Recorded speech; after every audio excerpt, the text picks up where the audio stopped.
এখন রান্না করব ট্যাংরা মাছের দো পেঁয়াজি। প্রথমে একটা কড়াইতে তেল দিয়েছি, এর মধ্যে কিছুটা পেঁয়াজ কাঁচামরিচ হালকা করে একটু নরম করে নিয়েছি। নরম হওয়ার পরে এর মধ্যে আমি দিয়ে দেবো একটু হলুদের গুঁড়া,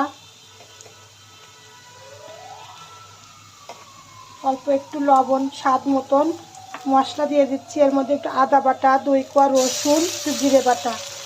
এই মশলাটা আমি একটু হালকা করে কষিয়ে নেব।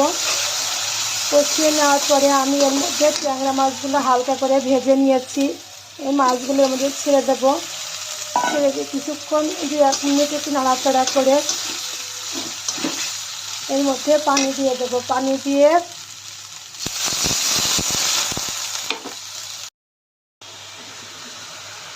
পানি দিয়ে ঝোল শুকিয়ে আসার পরে এরকম একটা কালার দাঁড়াইছে। ভুনা ভুনা হালকা হালকা রস, যেহেতু এটা দো পেঁয়াজিতে হালকা হালকা রস থাকবে, সাথে আমি একটু টমেটোও দিয়ে দিয়েছিলাম, এতে একটু টক টক হালকা হালকা ভালো লাগবে খেতে। কেমন হয়েছে জানাবেন আপনারা। ভালো থাকবেন।